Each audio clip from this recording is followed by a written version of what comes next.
Boa noite, eu sou a professora Margarete, estou aqui para passar.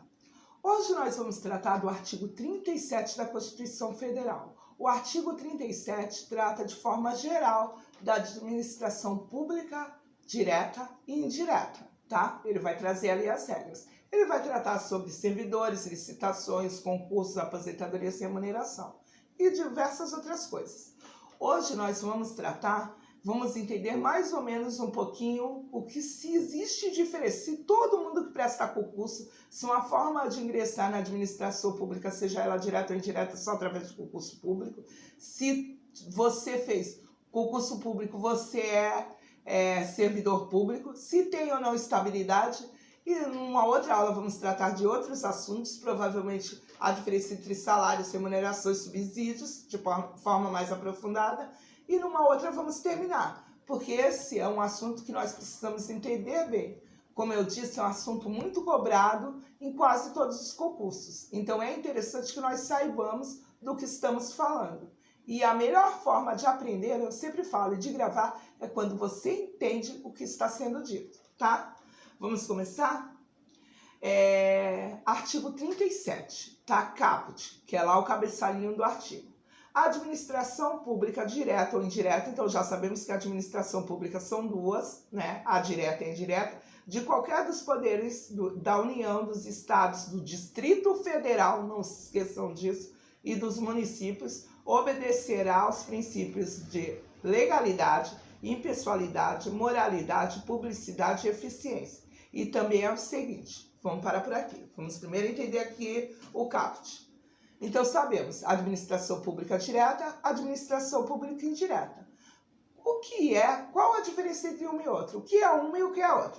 A administração pública direta é o conjunto de órgãos ligados diretamente ao Poder Executivo, tá? Seja em nível federal, estadual ou municipal, tá? Esses órgãos são subordinados ao chefe do poder a que pertence, tá? Então, se for, por exemplo, municipal, o chefe do poder do município, estadual, chefe do poder estadual, federal, chefe do poder federal, tá? E a indireta? A indireta são os órgãos que prestam serviços públicos e estão vinculados a uma entidade da administração direta, tá? É como se fosse um braço da administração direta, tá? Eles possuem personalidade jurídica própria, tá? Eles têm seu próprio CNPJ, tá? E vejam bem aqui mesmo no caput. No caput está falando que existem princípios aos quais a administração pública, tanto direta quanto indireta, tem que obedecer. Quais são eles? O LIMP. Vejam bem por que LIMP. É a primeira letra de cada um dos 5 princípios. Legalidade, tá? Impessoalidade, moralidade, publicidade e eficiência, tá? Se vocês quiserem, deixa aqui os comentários, a gente também pode fazer uma aulinha bem curtinha falando o que significa cada um dos princípios. Aqui eu só vou abrir um parênteses para que vocês lembrem-se de uma coisa. Quando nós falamos de uma aula lá que estávamos tratando no artigo 5º, que falamos de princípio, eu falei que existia o princípio da legalidade para nós, pessoas, cidadãos, né? E eu falei que quando nós estudássemos sobre administração pública, nós íamos ver que existia uma grande diferença. Por exemplo, o princípio da legalidade diz o seguinte: não temos que fazer ou deixar de fazer qualquer coisa senão em virtude de lei. Vou dar um exemplo. Nós não podemos estacionar nosso carro na vaga do idoso, a não ser que sejamos idosos, né? E ainda tem que ter lá aquele selinho e tudo mais. Então, eu posso estacionar meu carro em qualquer outro lugar, desde que seja permitido o estacionamento, mas eu não posso estacionar na vaga do idoso, senão eu serei penalizado por aquilo. Simples, entenderam, né? Eu faço ou deixo de fazer alguma coisa em virtude de lei, se houver a previsão legal. A administração pública é diferente. O princípio da legalidade diz que ela só pode fazer algo se houver lei que permita, que diga, faça isso. Ela só pode fazer o que está na lei. O que a lei manda ela fazer. Dentro desse exemplo de estacionar o carro, digamos que a administração pública fosse um carro. ela só poderia estacionar onde estaria a plaquinha. Aqui pode estacionar, é permitido que a administração pública estacione. Então, mesmo que haja milhares de vagas, se não houver a plaquinha, ela não ia poder estacionar, ia ter que ficar andando, entenderam? Ela só pode fazer o que está em lei, que tem previsão legal, que a lei diz para ela fazer. Então, sabemos que a administração pública direta e indireta, conseguimos entender aqui. Se ficou dúvida, como eu disse, comenta aqui, deixa o comentário lá no WhatsApp, entra lá no Instagram e manda pelo direct, tá? Tem diversas formas de você tirar sua dúvida. Só não fique com dúvida. Uma duvidazinha aqui, outra ali, te derruba numa prova, tá? Vamos para o inciso primeiro. Os cargos, empregos e funções públicas são acessíveis aos brasileiros que preenchem os requisitos estabelecidos em lei, assim como aos estrangeiros na forma da lei. Então, vamos ver. Cargos, empregos e funções públicas. Então, se está descrito dessa forma, nós sabemos que as coisas não são iguais. Os cargos, empregos e funções públicas não são a mesma coisa, tá? Cada um é de um jeito, cada um tem uns direitos, cada um tem um requisito para ingresso, tá? Mas vamos primeiro nos prender a isso. Brasileiros que preenchem os requisitos estabelecidos em lei. Por exemplo, você preencheu o requisito para aquele concurso, você é brasileiro, você pode se inscrever, fazer a prova, se for aprovado, vai tomar posse, né? Assim como os estrangeiros na forma da lei. Agora vejam bem, então, quando a gente fala estrangeiros na forma da lei, existem sim restrições ao estrangeiro. Isso vocês já imaginavam, com certeza. Mas aqui, quando fala brasileiros, a gente já imagina, então. Então, se está falando que são brasileiros, qualquer são acessíveis aos brasileiros, então ao brasileiro naturalizado também, porque a lei diz que brasileiro e brasileiro naturalizado têm os mesmos direitos. Aí é que a gente pega, porque a lei tem sempre aquele e se, que se chama exceção ou ressalva, tá?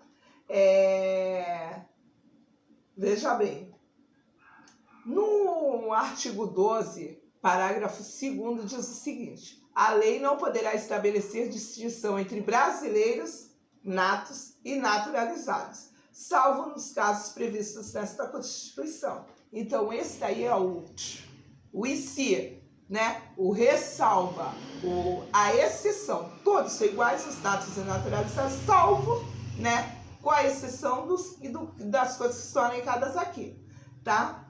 Então, vamos lá.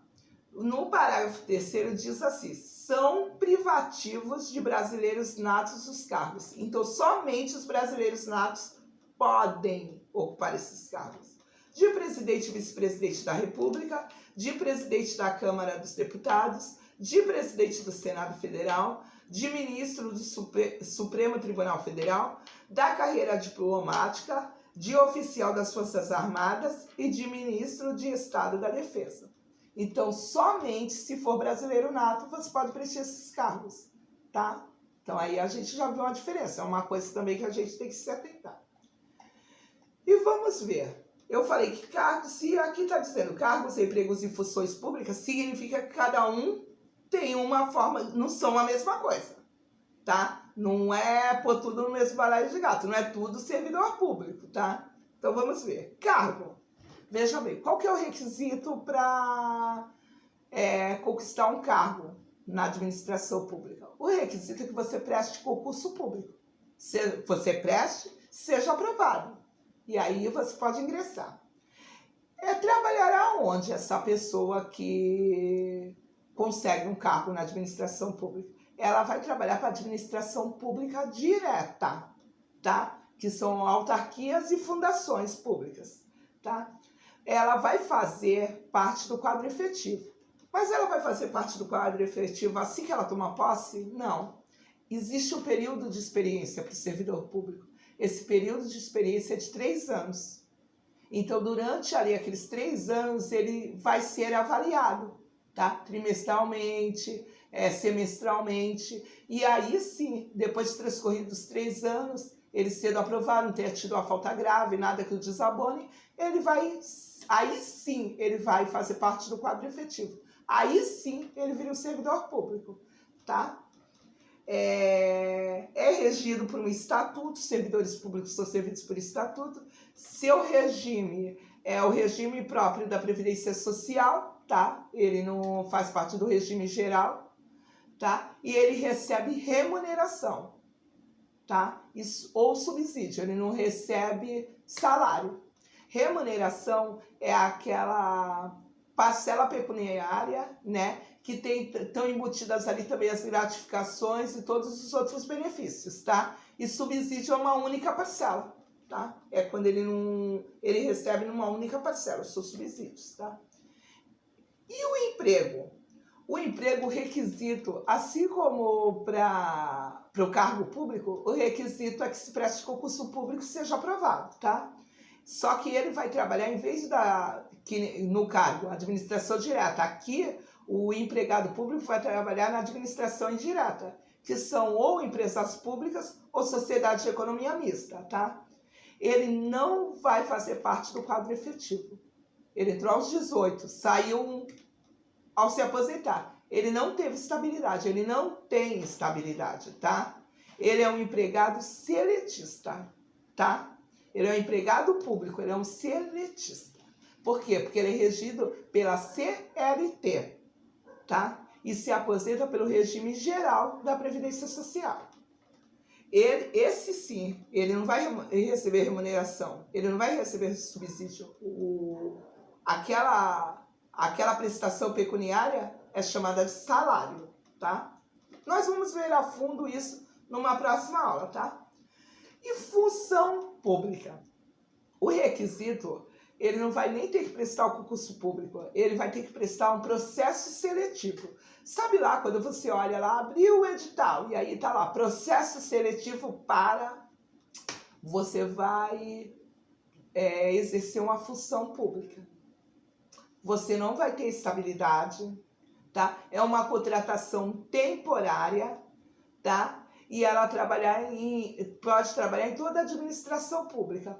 Veja bem por que existe isso. Existe isso desde que tenha necessidade de que existe uma necessidade iminente de que aquilo seja feito e de que aquela determinada coisa seja executada e existe um grande interesse público naquilo. Um exemplo foi quando eles chamaram as pessoas, os antigos servidores, para trabalharem lá no INSS. Você lembra? Acho que foi o ano passado. Então, foi um caráter emergencial, não uma emergência, precisava existir interesse público, né, naquilo. Contratar aquelas pessoas por um determinado tempo e sanar aquele problema, tá? Aquela coisa que o interesse público estava clamando, tá? Precisava que fosse resolvido, tá? Ele se aposenta, ele é regido pelo um estatuto, tá? Mas ele se aposenta pelo regime geral da Previdência Social, tá? Quem exerce uma função pública, ela não é regida pela CLT, ela é regida por um estatuto próprio, tá? Existe um regulamento próprio que regula. Então, vamos lá. A investidura, inciso 2º, a investidura em cargo ou emprego público depende da aprovação prévia em concurso público de provas ou provas e títulos, de acordo com a natureza e complexibilidade do cargo ou emprego na forma prevista em lei, ressalvadas as nomeações para cargos em comissão, declarado em lei de livre nomeação e exoneração. A gente já vai chegar lá. Aqui o que eu quero lembrar para vocês, o que eu quero destacar para vocês, é que a investidura em cargo, que é aquele que vai ser servidor público, ou emprego público, tá? Que é aquele que vai ser empregado público, depende de aprovação prévia, então ele tem que fazer um concurso público ser aprovado, né? Uma prova, ou provas e títulos, por exemplo, para você ser médico, você tem que fazer uma prova de títulos, né? Então, existe isso. De acordo com a natureza e complexibilidade do cargo. Por exemplo, o médico tem que ir lá comprovar que é médico, o professor tem que comprovar que se formou em pedagogia, tá? Tem que existir uma prova de títulos. Inciso 3º, o prazo de validade do concurso público será de até 2 anos. Até, não é de 2 anos.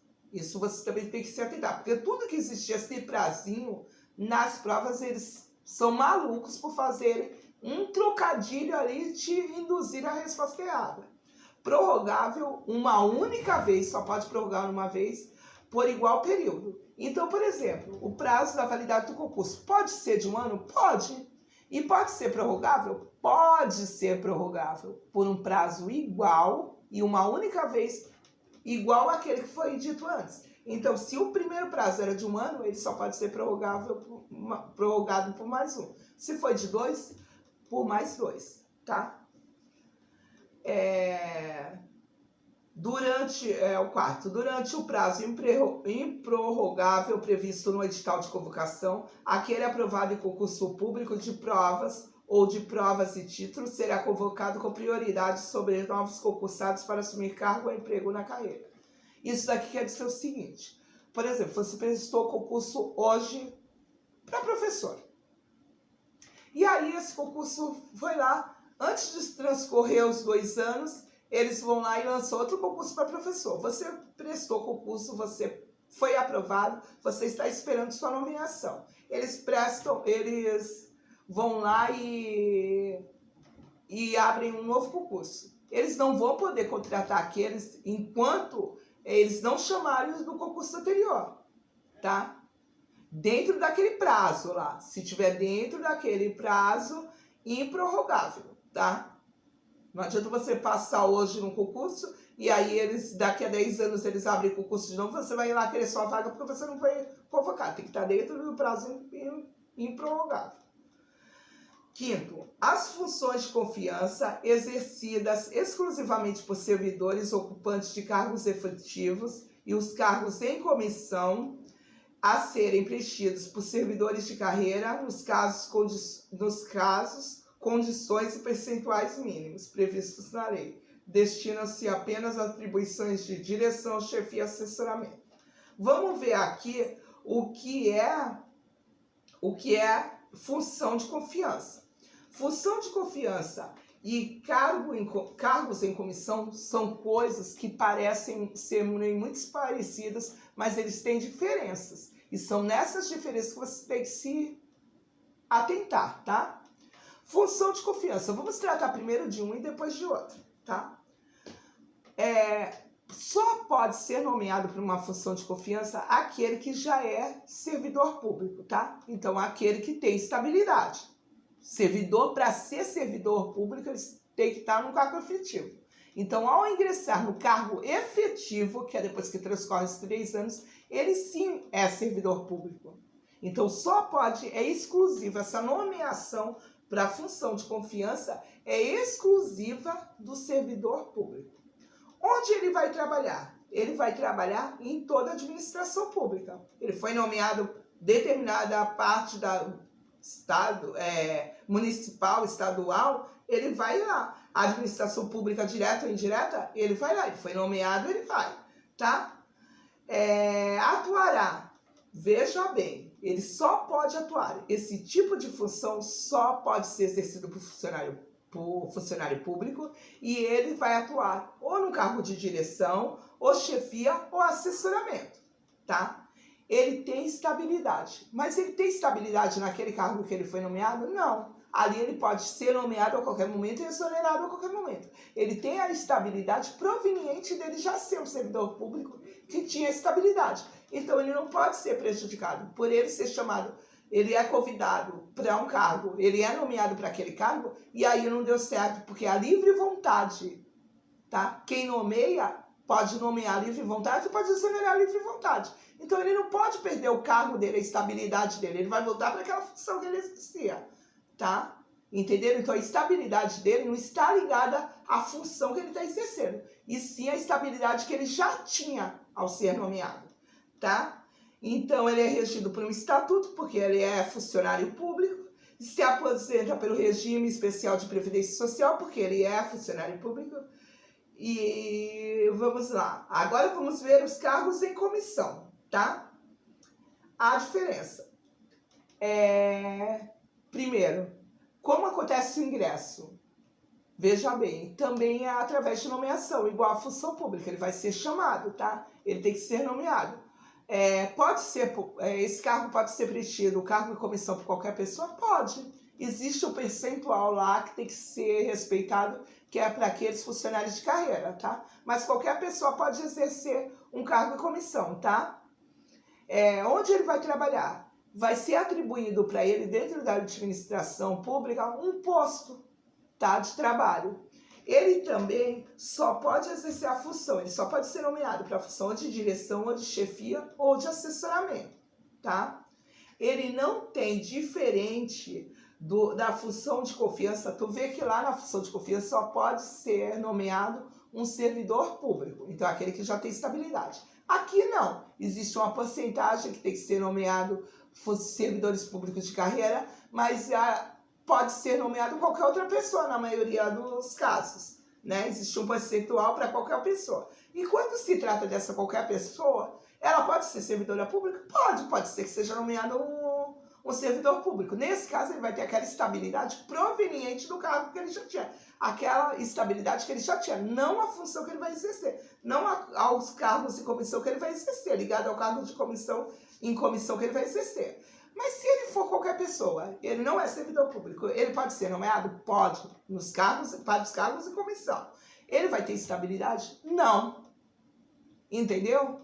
E livre também, assim como para o servidor, que pode ser nomeado. Existem lá para a função de confiança, ele vai ser nomeado servidor. Ele é nomeado hoje, pode ser exonerado amanhã, daquela função, não do cargo dele como servidor, tá? Nos cargos em comissão também é livre a nomeação e livre a exoneração. Ele não precisa dizer por que quer, tá?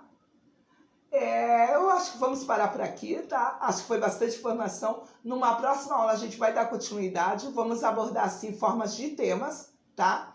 E que eu acho que fica muito melhor é da forma que eu estudava e achava que ficava muito melhor separando por coisas, assim, a gente entendendo tudo de uma vez só, né? Sobre aquele determinado assunto.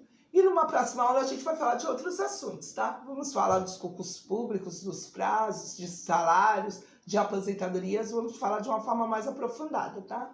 Espero que vocês tenham gostado da aula. Como eu sempre digo, deixa o like de vocês aqui, tá? Para que outras pessoas, se você gostou dessa aula, se fez bem para você, se te ensinou alguma coisa, pode ser que ensine outra pessoa. Então deixa o like aí, que aí o YouTube mostra para mais pessoas, tá?